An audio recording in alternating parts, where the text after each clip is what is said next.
Welcome to the final project of the 12 projects of Christmas for 2020. This year I thought it'd be kind of fun if our last project was one that spread a little bit of cheer. And these are wine bottle stoppers that were inspired by an old Scotch cork that I had at home with a cork on the bottom and a wooden top. That'd be kind of fun if we could make some that were a little bit more festive. Anyway, let's take you into the software and let me show you what I came up with. Like I mentioned, I started out with these objects. I think they're really quite lovely, and I thought that we could make them really festive with just a few additions. So I had to hop into my sketchbook and draw some stuff up. And once I had some ideas nailed down, then I need to get into the software and start planning the project.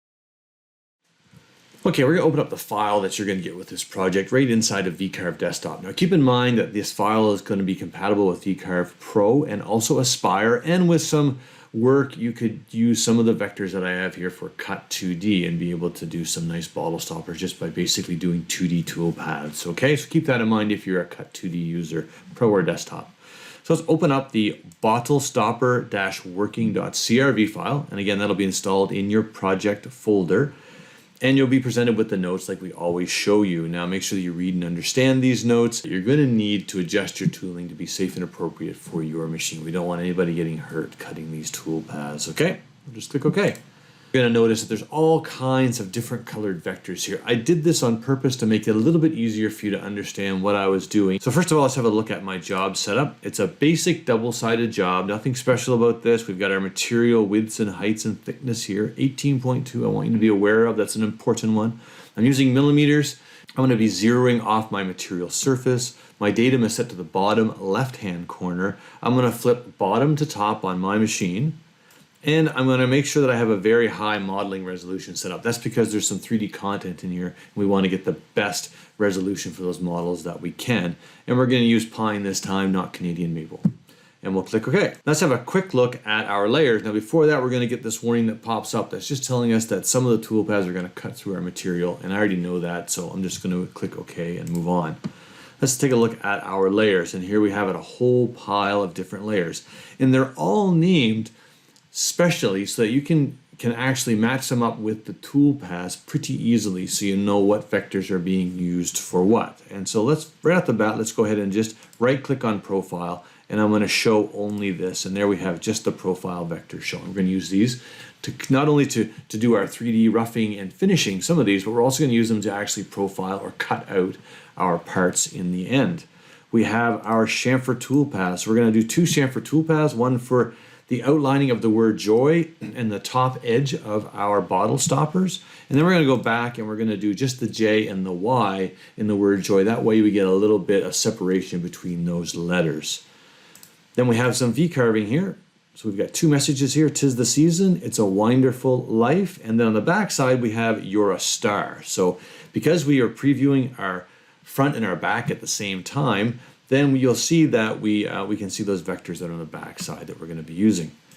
Now we're also going to be doing some 2D profiles with a VCarve bit, mainly because you can't use a VCarve bit or a VCarve toolpath, excuse me, with open vectors. So we have to use our VCarve bit in a profile toolpath, and I'll go over that in a minute.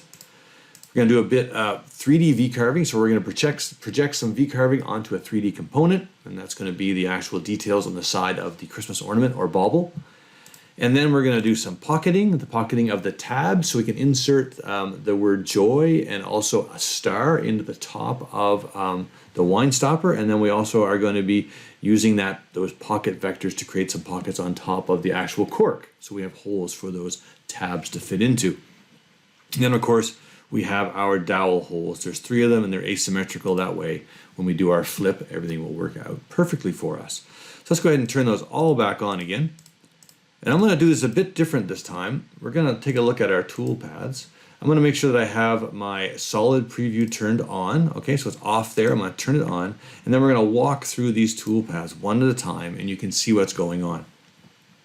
So if I click my dowel holes, you'll see that we're actually going to cut these dowel holes here using this pocket tool path and a 1/4" end mill. Nothing special about that, just going down into my through my material so that I can use these to align up my job when I flip it over. We have 3D roughing and finishing, which we can't see any preview here, but we need to do a roughing and a finishing pass on the antlers and the Christmas ornament. Then we have our chamfer toolpath. So we're going to chamfer around these. Then we're going to do the J and the Y like I mentioned to you before. And then we're going to do a V-carving toolpath to make sure we get this text in here on the top of those. We're going to do some V-carving on the side of our bubble. You can see it there. We're going to do a 2D profile cut with a V-carve bit. So we end up putting these lines in here because these are not closed vectors, they're open. We're going to do a couple pocket tool paths here so that we can cut down halfway through, or not halfway through our material. So we can cut down partway through our material on both sides. Then we do our profile cut, we'll have tabs that are the right thickness. I'll go over that in a second. And then we're going to do our top pockets. And then we're going to do our cutout vectors. And you'll see that these are all sort of set up properly except for the cutout, which is actually just using the profile vectors. And this is the same on the back side. So if I go ahead and flip this over, we can go ahead and have a look at these tool paths again. We've got our dowel holes, which we're going to cut first, right into our spoil board. So we can put our dowels in there and we can flip our board over properly. We have our roughing and our finishing pass for the front, or for the back side of the bauble and of the antlers. And then we're going to do some more of the 2D V-carving, 3D V-carving, and a 2D profile to get these little swooshes here behind the star. And then we're going to do our posts again, our pockets for our posts. And then we're going to put our cork holes in the top, and you'll see that I've slightly oversized those, and I'll go over that in a second. And then we have our cutouts for the back side. Now with our cutouts, we're going to run those on both sides because we're only going halfway through our material. That way we'll have tabs in the center of our material to hold everything in place. Okay, so let's just go ahead now and flip back to the front again. And I'm going to point out some of the important bits of these tool paths. Let's go ahead and first of all, let's take a look at our chamfer toolpath here, which is the joy, doing the outline of the joy. So this chamfer toolpath, we're going to start depth of 0. We're going to use a V-bit for these, obviously. I knew that I wanted to make the width of these 2 millimeters, but here's the important bit right here, the chamfer type. I needed to cut on the inside of this vector, not on the outside. If I cut on the outside, then when I did my profile cut, I'd actually cut off my chamfer, okay, which happened to me, but then I noticed that I had it backwards and I fixed it. So that's why the chamfers are on the inside and they're sloping upwards, okay? So that's the first one we want to do. We're going to run that same sort of tool path. Everything is pretty much the same for just the letters J and Y, excuse me. And then we're going to do some 2D V carving, 3D V carving on the ornament, which is just the difference between these two tool paths. And why I had to break them up was because this one is being projected onto a 3D model where the other one isn't, okay? So that's why they had to be broken up into 2 different bits. Okay, we're going to do our profiles here with our V-bit, which again, they're open vectors, so we have to use the profile toolpath for that. And we're going to make sure we cut on the lines. We're going to go down 2 millimeters, which happens to be the same depth as the chamfer, okay? So keep that in mind, or the same width that you do the chamfer. And we just named it appropriately, obviously, and calculated that, and off we went. And here we have our tabs. Now, this is important, our tabs. So we're going to cut down in these areas 4.1 millimeters. So that's actually going to be 8.2 millimeters when we cut on both sides, and it's going to leave us a tab that's 10 millimeters thick because my material is 18.2 millimeters thick, okay?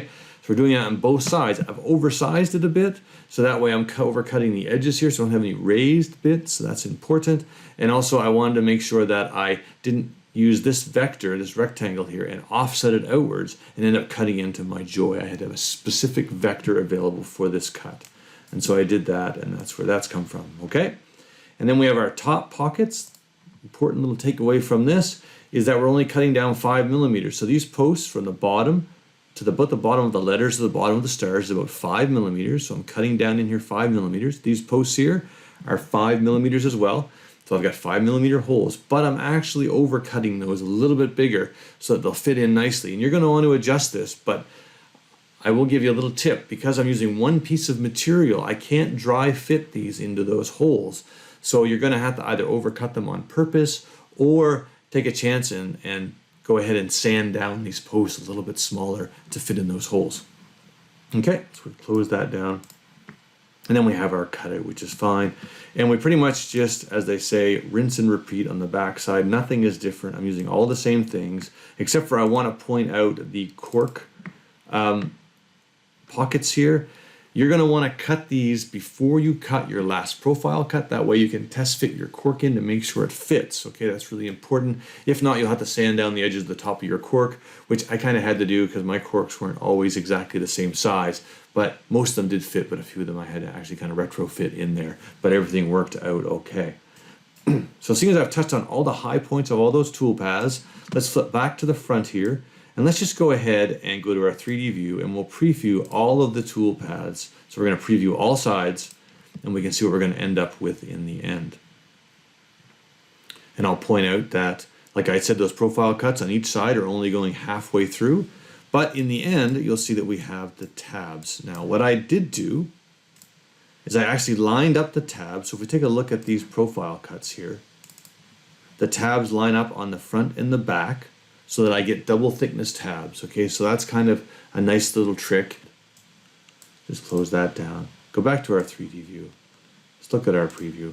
And in the end, I'm pretty happy with all that stuff. So let's just go ahead now and take a look and see how it cut on the machine.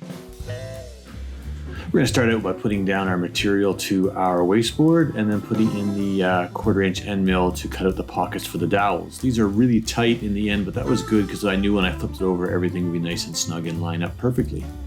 In goes the 1/8 inch end mill to do the roughing pass of the 3D components. So that's the ornament or bauble and the reindeer antlers.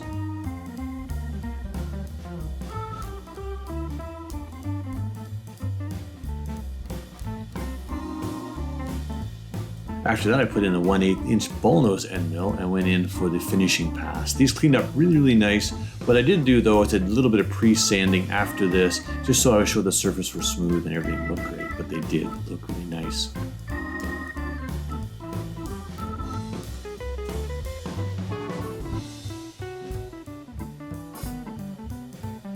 The next step was the VCarve bit, and we're going to use it to do the chamfering of the cork toppers, and then also go right into the V-carving after that.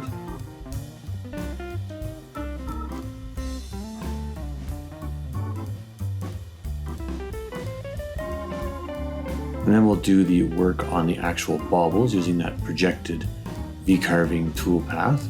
And then we're going to do the actual profile cuts here with the V-bit for the details on the star. A little sanding in between just to make sure everything looked okay, and that was great.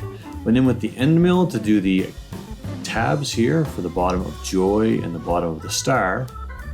And then we also did the pockets on the tops of the wine cork toppers that were going to accept something glued into it. And then we did the profile cuts, remembering that I'm only cutting down halfway through the material with my tabs so that the tabs will be double thickness in the end. Take that off and had a look at it, and I was pretty happy. Put back in that 1/4 inch end mill and did my dowel holes right into the wasteboard, and then I needed to use a mallet to hammer those in. Nice tight fit. Everything seemed to line up okay. Put back in that 1/8 inch end mill and did the roughing again, and followed that up with the 1/8 inch ball nose end mill to do the finishing pass. Just the same thing we did on the other side.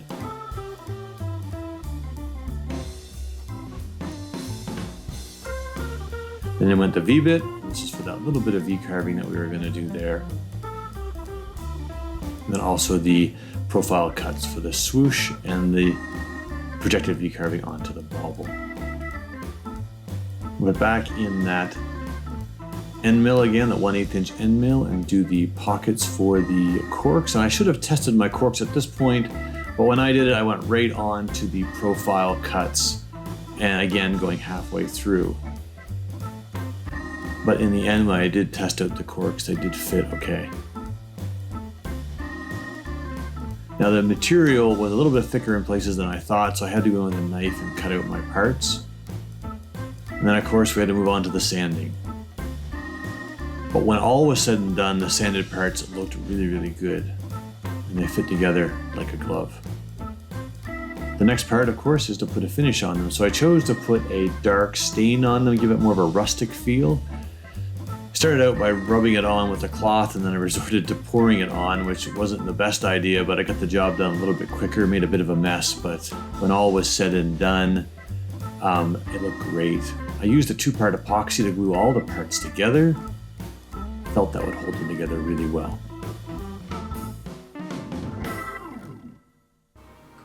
Hope you enjoyed that. I had a lot of fun making these. I do apologize about the bauble or the Christmas ornament. It didn't turn quite out as I had planned, but it's still not all that bad in the end. If you liked the video, please give it a thumbs up. If you haven't subscribed to our channel, please do, and you'll get notifications of anything new that we put out. And if you'd like to make these to give away at Christmas time as gifts or to keep for yourself, please go over to your V&Co account and download the free project, and you can cut it on your CNC. Anyway, thanks again for watching, and please be safe and have a Merry Christmas.